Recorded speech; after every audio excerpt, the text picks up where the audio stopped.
Bienvenidos a una vez más a nuestro podcast Finanzas del Diario Vivir. Hoy les acompaña Cristian Álvarez y Mario Enríquez. Vamos a hablar, Mario, de un tema que creo que vamos a ayudar a muchas personas. Vamos a hablar de las cosas que debe tomar una persona al iniciar un negocio en la República Dominicana. Sí, bien. Mira, hay cosas que una persona debe tomar en cuenta al iniciar un negocio. No solamente en la República Dominicana, en cualquier parte del mundo. Sino en cualquier parte del mundo. Lo primero que debe ver es el expertise que él tiene en el negocio que él pretende iniciar. Ese es uno de los puntos fundamentales. Otro tema que debe ver también es conocimiento del mercado en el cual él va a incursionar. Eso forma parte del expertise. Una vez que se tiene eso, el expertise, el conocimiento del mercado, hay que tomar en cuenta aspectos como la legislación aplicable a ese tipo de emprendimiento. Y tú sabes que eso es uno de los errores que yo más veo comúnmente de emprendedores. Y estoy hablando de emprendedores semilla, base.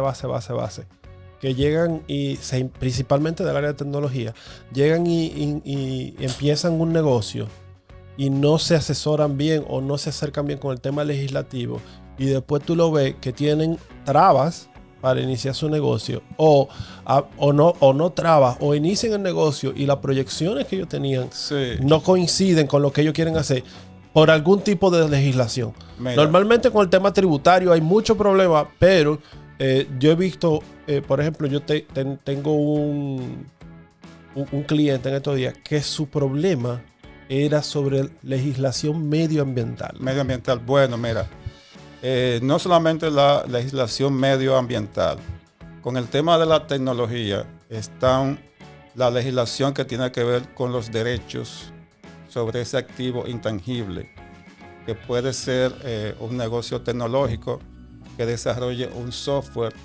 Hay legislación sobre cómo tú registras ese activo intangible, de manera que cuando tú lo vayas a comercializar, no venga alguien y te robe esa marca que tú quieres desarrollar. Sí. Eso es lo más sencillo. Y si tú supieras que aparte de la marca, en el tema de plataforma tecnológica, yo he tenido muchas situaciones.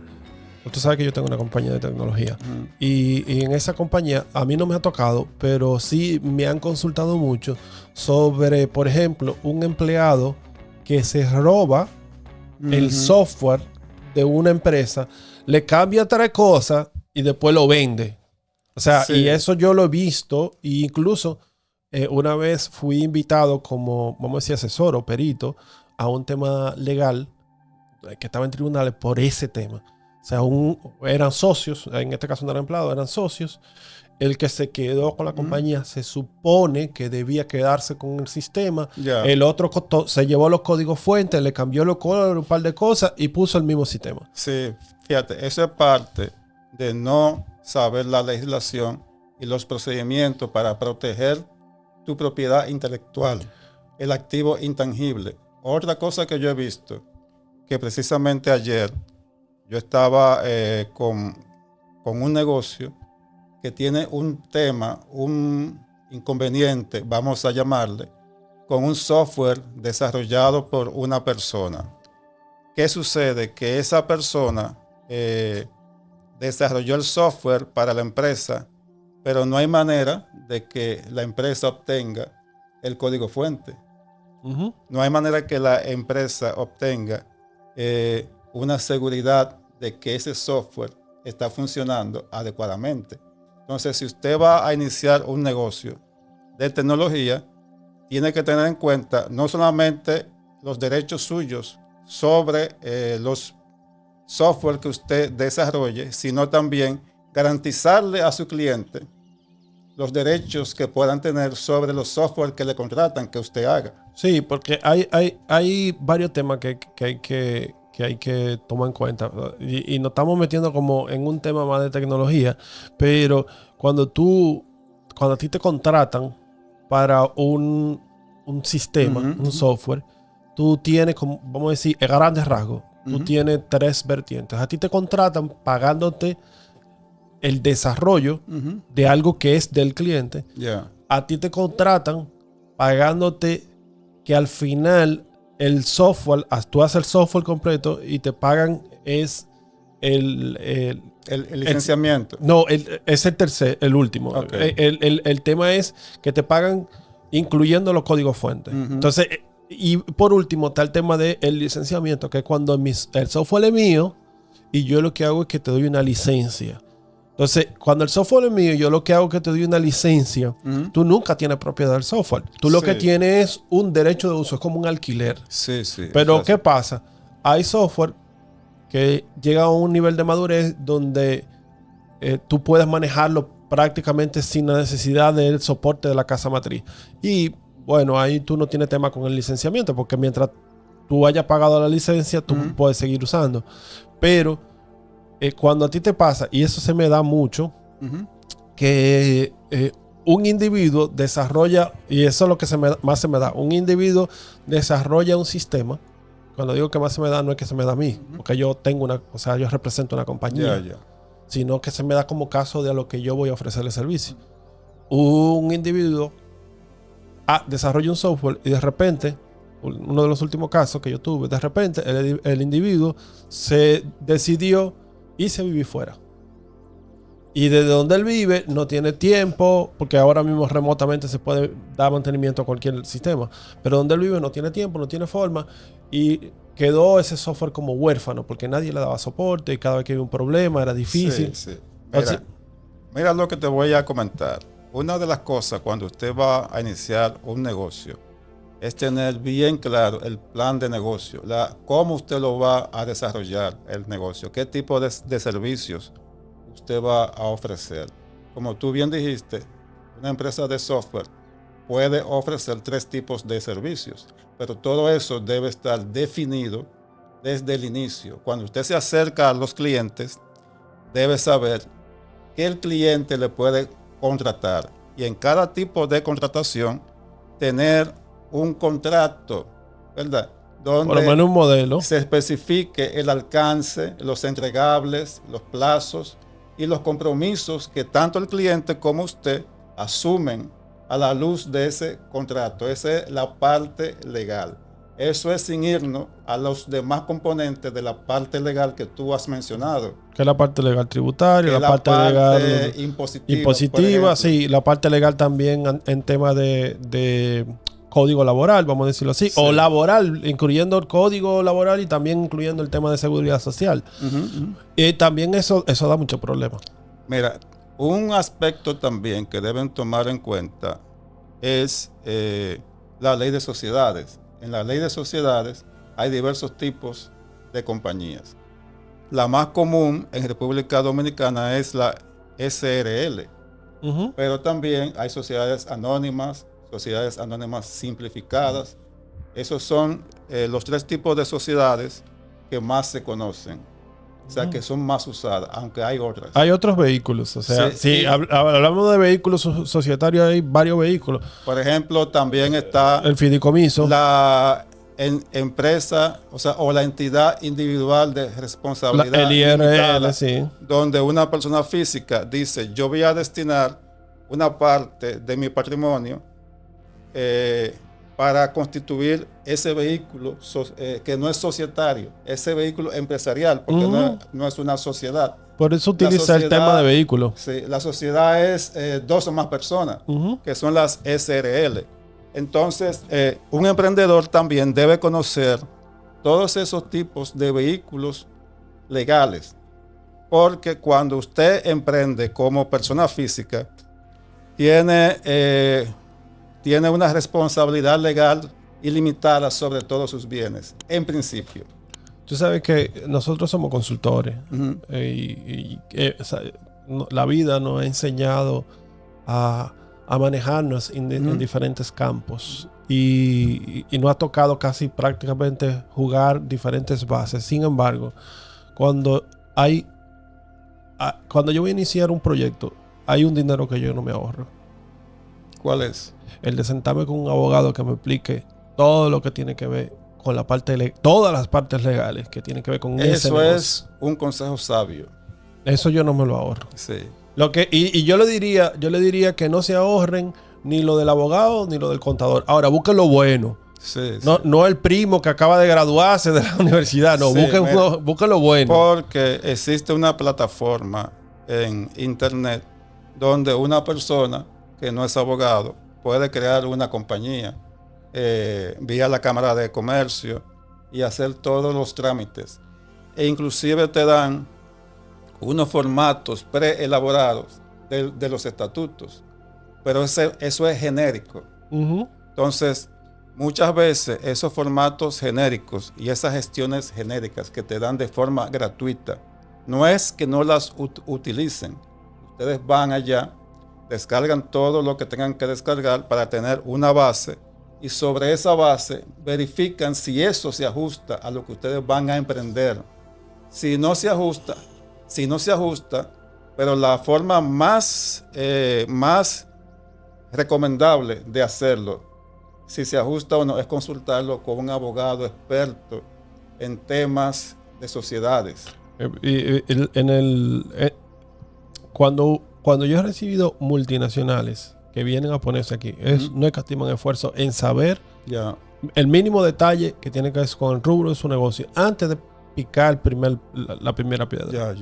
Y eso no es normal. O sea, pero estamos hablando de la parte legal, estamos hablando de la parte financiera. O sea, yo he visto o he dado consultas hasta de recomendar, mira, las instituciones que a ti te convienen, las instituciones financieras que te convienen son estas, dependiendo del rubro de tu negocio.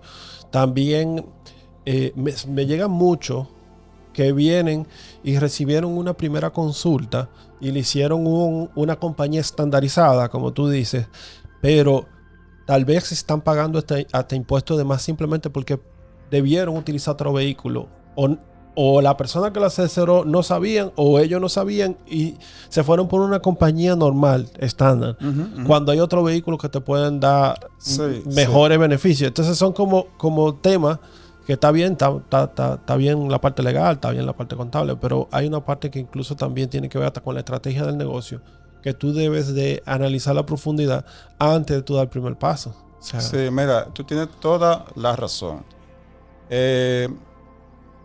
Voy a abundar también con la parte financiera y la parte impositiva. Normalmente cuando usted va a iniciar un emprendimiento, aunque tenga fondos propios, tarde o temprano usted va a tener que ir a un banco. ¿Qué sucede cuando la persona o las personas que emprenden van a un banco? Los bancos le van a pedir una serie de requerimientos. Entre ellos está el cumplimiento o estar al día con los pagos de los impuestos. Entonces, ¿qué significa eso? Que cuando usted va a emprender, además de un abogado experto en temas de sociedades, debe buscarse también un contador que sea experto en temas impositivos.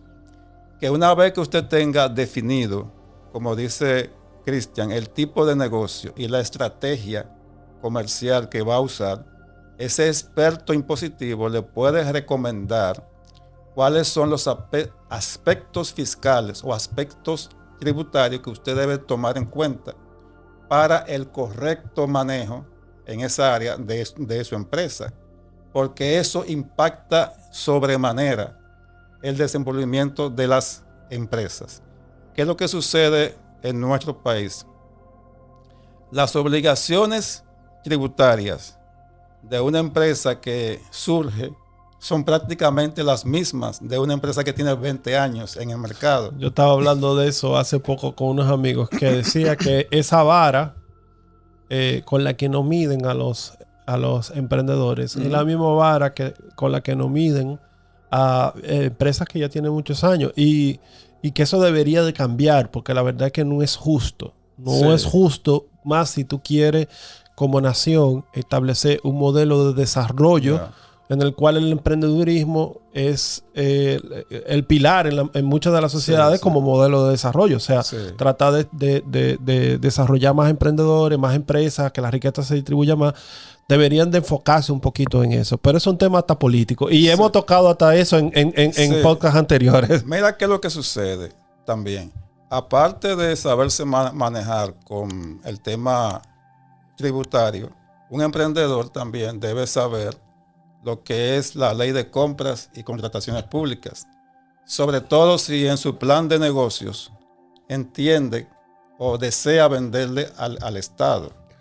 Ahí tiene que ver hasta el tema de financiamiento. Mira, hay un error que yo he visto muy comúnmente en los empresarios. No solamente en los empresarios que están iniciando, sino empresarios que ya tienen tiempo en el mercado. Y es que ellos ven el crecimiento de la empresa hacia futuro, pero no ven que detrás de ese crecimiento tiene que haber un esquema de financiamiento del crecimiento. Me explico. Si yo tengo y esto va a ser un poquito técnico, si yo tengo una empresa que vendo productos y el producto tiene un margen de un 30%, gasto y me queda un 10%. Ese 10%, vamos a decir que se queda dentro del mismo capital de la empresa. Yo no lo reparto, lo dejo ahí. Pero yo crezco por encima de ese 10% que estoy planificando a nivel de financiero. Mi capital de trabajo me exige un mayor nivel de inversión. Automáticamente la empresa por sí misma no va a dar. O sea, si por ejemplo yo vendo 100 butacas y el mes que viene vendo 200 y las 100 butacas lo que me dejaron fueron el 30%. El mes que viene yo no tengo que comprar esas otras 100 butacas. Mira, precisamente antes de llegar a la grabación del podcast, yo estaba reunido con un emprendimiento que ya tiene varios años en una provincia del país. Ese emprendimiento, bueno, no lo voy a llamar emprendimiento, ya es una empresa. Sí, pasó de los 5 años ya empresa. Sí, es una empresa que ya tiene más de 5 años y se dedica al sector educativo. ¿Qué sucede? Que el dueño se quiere expandir y para eso necesita obviamente financiamiento. Se acercó a una institución bancaria del país y el banco le está pidiendo estados financieros auditados, le está pidiendo también las proyecciones sobre el nuevo edificio, el nuevo plantel, el nuevo plantel donde van a expandir las operaciones. Entonces, eso era parte de lo que yo le estaba explicando a él, porque él se estaba como quejando de qué lucha da obtener financiamiento y no tener que endeudarse. Y yo le digo, bueno, si el negocio no se endeuda, la única manera de crecer es si tú las utilidades que tienes en el negocio no las repartes y vas creciendo a ese ritmo que te permiten tus utilidades. Pero ¿qué sucede? Cuando tú buscas financiamiento, se da lo que se llama el apalancamiento. El apalancamiento es que tú consigues un financiamiento a una tasa de interés que debe ser menor del rendimiento que tú obtienes invirtiendo ese dinero. Entonces, eso te aumenta la rentabilidad del negocio. Pero al mismo tiempo, la proyección se hace para verificar si tú vas a tener el flujo de efectivo que permita pagar las cuotas de ese financiamiento. Porque es que el banco sí te quiere financiar, lo que él se quiere asegurar de que tú le vas a pagar. Exactamente. Entonces, la gente cree que porque, y eso muy comúnmente, que porque tú le pones una garantía al banco. A eso te iba a decir. El banco le pidió de garantía el edificio. El edificio tasado, ¿verdad que sí? Pero que el negocio del banco no es adquirir garantías. Eso es un colateral. Es un por si acaso. El negocio del banco es verificar si tú le puedes pagar el financiamiento. Sí. Y por tanto, cuando tú organizas un negocio, tú debes crecer de manera organizada, llevar tu contabilidad, cumplir con tus impuestos, porque tarde o temprano te vas a tener que enfrentar con el sector bancario que te va a pedir todo eso. No, y tú sabes que algo que yo he visto principalmente con las personas que yo trabajo mentoría que no son de este país, que son de países desarrollados, tengo personas que le doy mentoría que son, por ejemplo, que están en Estados Unidos, es que el emprendedor americano que se educó allá, no el que hace un negocio sin mucha adecuación, el que se educó allá, desde el día 1 está pensando en el financiamiento. ¿Por qué? Porque el crecimiento exponencial, el crecimiento a velocidad, ocurre con financiamiento, no ocurre con el capital propio. Sí. Y el capital propio es una forma de financiar el negocio. Pero hay un momento donde tú no quieres meterle tu dinero, que tú quieres que el negocio produzca lo que necesita. Claro, mira. Y también una característica de esos, de los clientes que vienen de Estados Unidos, es que son muy conscientes del tema tributario. Lo que pasa es que tú sabes que está el refrán que nos lo aclararon estos días, que no fue en Estados Unidos que nació, que lo único que seguro que tenemos son los impuestos y la muerte. Exactamente, sí. Entonces, así cualquiera se pone adelante. Bueno, yo creo que hemos dado una pincelada bastante adecuadas y creo que vamos a seguir tocando este tipo de temas. Exacto. Pero lo vamos a tocar para un próximo capítulo. Un próximo capítulo. Bueno, pues nos despedimos. Cristian Álvarez. Mario Enríquez. Un placer.